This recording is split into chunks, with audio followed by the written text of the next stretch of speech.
El traumatismo cráneoencefálico severo, sin duda, sigue siendo uno de los mayores campos de batalla en la neurología crítica. En este análisis, vamos a desglosar las directrices más recientes, las de la Comisión 2022 de The Lancet Neurology, y nos vamos a enfocar en lo que de verdad importa, las implicaciones directas para nuestro manejo clínico del día a día. Bienvenidos al canal educativo de la Escuela Militar de Medicina de México. Bien, esta será nuestra hoja de ruta. Primero, vamos a hablar del desafío que representa el traumatismo cráneoencefálico severo. Luego, veremos cómo se maneja en lugares con recursos limitados. De ahí, nos metemos de lleno a las actualizaciones en terapia aguda. Continuaremos con un tema complejo, la rehabilitación y las decisiones finales, que tiene una dimensión ética muy importante. Y cerraremos con las conclusiones y las directrices que nos podemos llevar a la práctica. Primero lo primero, el contexto. A ver, aunque los pacientes con traumatismo cráneoencefálico de moderado a severo son, en número, una minoría, la realidad es que representan la mayor carga de mortalidad y discapacidad. Es justo aquí donde nuestra intervención se vuelve más, pero más crítica. El problema de fondo, que ya se había identificado desde 2017, lamentablemente persiste, y es que la evidencia de alto nivel es muy escasa. Esto genera algo inaceptable, una enorme variabilidad en la práctica clínica. Seguimos tratando a los pacientes basándonos en promedios de la población y dejamos de lado la fisiopatología individual de cada uno. ¿El resultado? Pues un manejo que está lejos de ser el óptimo. Ahora pasemos a un hallazgo que, la verdad, podría cambiar la regla del juego, sobre todo en aquellos entornos donde los recursos son limitados. A ver, hablemos del ensayo BEST-TRIP. Lo que encontró es de verdad disruptivo. Resulta que un protocolo súper riguroso, pero basado en la clínica y en la tomografía, consigue igualar los resultados del monitoreo invasivo de la PIC. Ojo, la lección no es que la PIC ya no importe, para nada. La lección es que el monitoreo más valioso es el de un intensivista experto ahí a la cabecera del paciente. El juicio clínico experimentado, se reafirma como un factor pronóstico clave. Muy bien, avancemos ahora al corazón del manejo agudo. ¿Qué es lo que nos dice la evidencia más reciente sobre esas intervenciones terapéuticas que son cruciales en las primeras horas? El control de la vía aérea es prioritario. La decisión de intubar, hay que decirlo, va mucho más allá de la escala de Glasgow. Se rige fundamentalmente por la necesidad de prevenir la lesión secundaria. La hipoxia y la hipercapnia son literalmente enemigos mortales de la neurona lesionada. Y la ventilación mecánica es nuestra principal arma para controlar ese ambiente intracraneal. Otro factor crítico, la coagulopatía inducida por el trauma. Estamos hablando de que 1 de cada 5 pacientes con traumatismo cráneoencefálico aislado la va a desarrollar.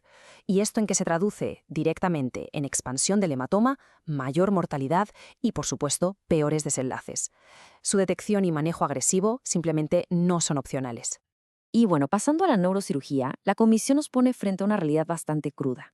La decisión de evacuar o no un hematoma agudo varía, y varía muchísimo entre un centro y otro. Esto lo que evidencia es una falta de consenso que al final del día impacta directamente en el paciente. Y para acabarla de complicar, este estudio de Van Essen, al no encontrar diferencias funcionales entre operar temprano y un manejo conservador, nos obliga a repensar por completo nuestros criterios. La pregunta ya no es si se opera o no, sino a quién y cuándo exactamente. La implicación es clarísima. Es un llamado a la acción. Necesitamos, con urgencia, metaanálisis que nos ayudan a refinar y estandarizar la selección de pacientes para cirugía. Ahora vamos a abordar uno de los aspectos más complejos y humanamente más desafiantes del manejo del traumatismo cráneoencefálico, la rehabilitación y esas decisiones sobre el final de la vida. La comisión nos lanza una pregunta que es provocadora, pero fundamental. Al momento de tomar decisiones sobre la limitación del esfuerzo terapéutico, ¿será que, sin querer, estamos creando profecías autocumplidas? Esta cita es una advertencia, y una muy contundente. El retiro de las medidas de soporte vital es algo común en los pacientes que fallecen después de un traumatismo cráneoencefálico. El problema es que, si esta decisión se toma antes de tiempo, cuando el pronóstico todavía es incierto, puede llevarnos a justo eso, a profecías autocumplidas, y con ello aumentar el riesgo de muertes que, tal vez, pudieron haberse evitado. Pero nuestro trabajo no se acaba en la UCI, ni mucho menos. La fase post-aguda nos revela una falla sistémica tremenda, un acceso muy inconsistente a la rehabilitación y una falta alarmante de protocolos para tratar secuelas que son devastadoras, como la fatiga crónica y los trastornos neuroconductuales. Prácticamente dejamos a los supervivientes en una especie de limbo terapéutico. Llegamos al punto crucial. Después de todo esto, ¿qué mensajes prácticos y qué directrices nos deja esta comisión para aplicar hoy mismo en nuestra práctica y, claro, para orientar la investigación del mañana? Los mensajes clave son, la verdad, muy contundentes. Primero, hay que reconocer nuestras lagunas de conocimiento, sobre todo en la población geriátrica.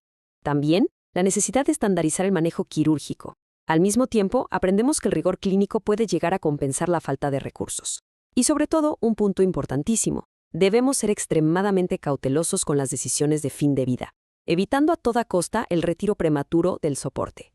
Entonces, estas son las acciones a seguir. 1. Enfocar la investigación en la población de adultos mayores. 2. Tenemos que transformar nuestras guías en documentos vivos, que se actualicen constantemente. 3. Hay que construir un puente real hacia la rehabilitación. Y la directriz que quizá es la más importante, proteger el potencial de recuperación en esas primeras 72 horas, que son críticas, actuando siempre con evidencia y con la máxima prudencia.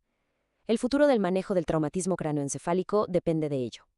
Toda la información que se ha presentado se basa de manera íntegra en la Comisión de The Lancet Neurology sobre traumatismo cráneoencefálico, publicada en 2022. Sin duda, un documento fundamental para cualquier especialista en el área.